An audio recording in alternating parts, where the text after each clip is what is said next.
Bonjour à tous, aujourd'hui revue de Transformer avec le bec 01 Takara. En fait, ça vient de tout simplement X-Transbot, une société voilà, qui nous a habitués à faire des petits kits additionnels pour nos Transformers, pour les rendre un petit peu plus jolis et présentables. Ça avait été déjà le cas avec le Transformer Devastator Encore ou G1. Alors j'avais été voilà, plus ou moins agréablement surpris ou un petit peu déçu, ça dépend comment vous le voyez, puisque effectivement au niveau allure générale, sur le Encore ça passait très bien, mais après c'était juste simplement la qualité du plastique et d'assemblage qui n'était pas terrible. Là on va voir ce que ça va donner, puisqu'il faut dire que ce kit va permettre d'améliorer, et il en a vachement besoin, c'est-à-dire le Bruticus Takara en version FOC. Alors, effectivement, le FOC reprend quasiment à quelque chose près le schéma du SDCC, sauf qu'il va avoir une peinture métallisée à ce moment-là. C'est vrai qu'il y avait plusieurs kits voilà, de différentes marques, mais pour trouver celui-là par rapport à cette couleur, c'est un petit peu plus compliqué.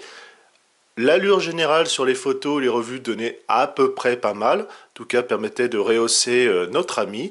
On va voir ce que ça va donner tout de suite et si la qualité, cette fois-ci, elle est là.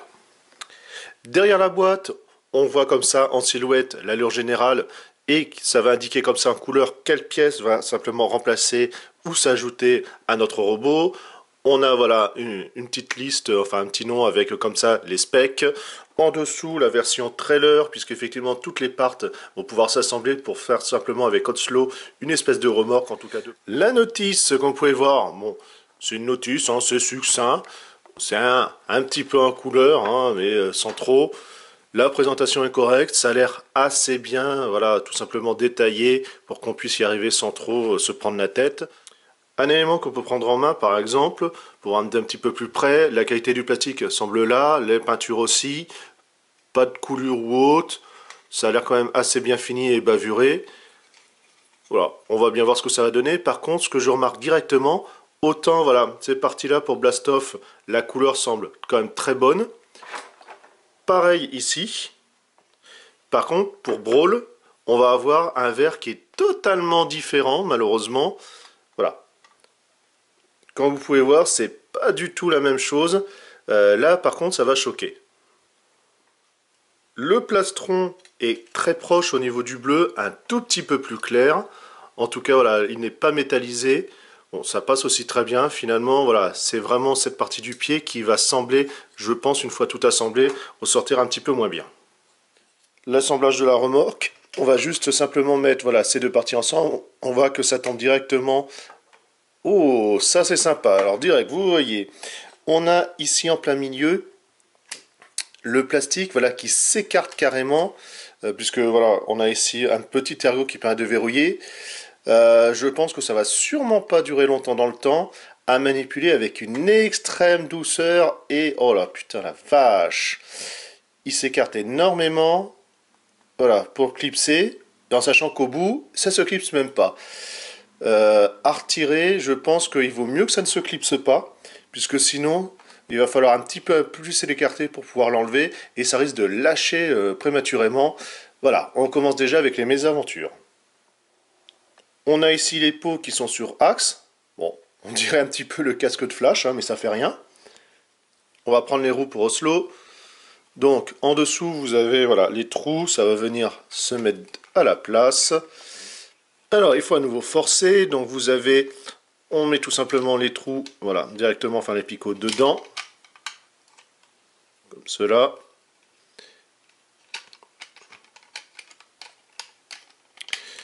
Les pièces souffrent énormément. Voilà, c'est vraiment mis en force. Donc vous avez ici l'ouverture, on la retrouve à cet endroit-là, qui va venir directement à l'intérieur. Pareil avec les petits trous sur les côtés. Ah les gars, franchement les côtes, va falloir que vous revoyiez ça. Hein.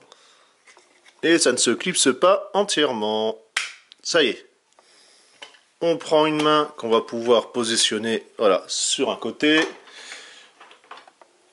La deuxième, eh bien on fait pareil, comme cela. Alors vous pouvez tout de suite voir, c'est voilà, le petit côté un petit peu dommage. Les mains sont fixes, effectivement les doigts ne sont pas articulés. Mais bon, tant qu'on a l'allure générale, au final, de toute façon, ça ne peut pas être pire que dans quel état notre Bruticus FOC est actuellement.